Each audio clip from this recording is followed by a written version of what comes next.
박근혜 대통령은 광복절 경축사를 통해 제2의 광복을 위한 남북 공동 번영과 한반도 통일 시대에 대한 의지를 밝혔습니다. 일본에 대해서는 새로운 미래를 향한 지혜와 결단을 촉구했습니다. 조성흠 기자입니다. 박근혜 대통령은 분단의 역사를 이제는 바로잡아야 한다고 강조했습니다. 분단된 상태로 지속되어 온 69년의 비정상적 역사를 이제는 바로잡아야 합니다. 통일을 준비하는 일은 더 이상 미룰 수 없는 시대적 소명입니다. 박 대통령은 북한의 핵 포기를 촉구하는 한편 남북이 실천 가능한 사업부터 행동으로 옮겨야 한다고 밝혔습니다. 북한이 남북 고위급 접촉에 응할 것도 촉구했습니다. 우리 정부가 제안한 남북 고위급 접촉에 응해서 새로운 한반도를 위한 건설적 대화의 계기를 만들 수 있기 바랍니다. 박 대통령은 일부 일본 정치인이 양국민의 마음을 갈라놓고 상처 주고 있다고 비판했습니다. 특히 위안부 문제의 해결을 강조했습니다. 군대 위안부 피해자 할머니들이 살아 계시는 동안 그분들이 납득할 수 있는 전향적 조치를 요구해 왔습니다. 이런 문제를 올바르게 해결할 때 한일 관계가 건실하게 발전할 것이며 내년이 한일 양국의 새로운 미래를 향한 출발의 원년이 되길 바란다며 일본 정치 지도자들의 지혜와 결단을 촉구했습니다. 박 대통령은 남북 공동 번영과 한반도 통일 시대를 열어 세계 평화와 발전에 기여하는 부강한 나라를 만드는 게 꿈이라며 이는 대한민국 제2의 광복의 길을 여는 것이라고 말했습니다. 뉴스와이 조성흠입니다. 또 박근혜 대통령은 경축사에서 남북이 실행에 옮길 수 있는 구체적인 제안을 내놓았습니다. 내년 광복 70주년 공동 문화 행사도 함께 하자고 제의했습니다. 김혜영 기자입니다.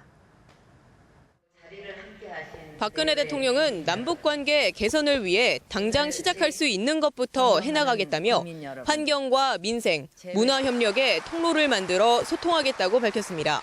소통할 수 있는 작은 통로부터 열어가고 이 통로를 통해 서로를 이해해가면서 남북한이 당장 시작할 수 있는 남북협력의 통로로 우선 환경협력을 제안했습니다. 한반도의 생태계를 연결하고 복원하기 위해 남북을 가로지르는 하천과 산림을 공동으로 관리하자는 겁니다. 협력이 실제로 이루어질 수 있도록 깜짝 제안도 내놨습니다. 오는 10월 평창에서 개최되는 UN 생물 다양성 협약 당사국 총회에 북측 대표단이 참여하기를 희망합니다. 이산가족 상봉과 남북한이 함께 생활 환경을 개선해 나가는 민생 인프라 협력 등 민생의 통로도 열겠다고 강조했습니다. 그러면서 남북한 주민들의 삶이 진정으로 융합되도록 하는 것은 문화라고 말했습니다. 우리의 문화 유산을 남북이 함께 발굴, 보존할 것을 제안하고자 합니다. 아울러 내년에 광복 70주년을 맞아 남북한이 함께 광복을 기념할 수 있는 문화 사업을 준비한다면 그 의미가 매우 클 것입니다. 박 대통령은 작은 것부터 소통하며 동질성을 회복하고 공동 발전을 위한 작은 통로들이 모인다면 생활 공동체를 형성할 것이라고 밝혔습니다. 뉴스와이 김혜영입니다. 69번째 광복절을 맞아 전국 곳곳에서는 행사가 잇따랐습니다. 특히 젊은이들은 태극기를 들고 나라 사랑과 순국 선열의 희생 정신을 온몸으로 재현했습니다. 보도에 김종수 기자입니다.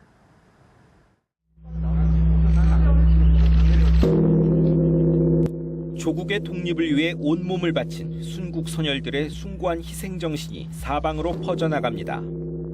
박원순 서울시장과 독립유공자 후손 등 12명은 33번의 종소리를 울리며 광복 69주년의 기쁜 소식을 알렸습니다. 우리 모두의 마음을 함께 모아 다시 한번 광복 69주년을 기리는 대한독립 만세를 같이 외칩시다. 만세!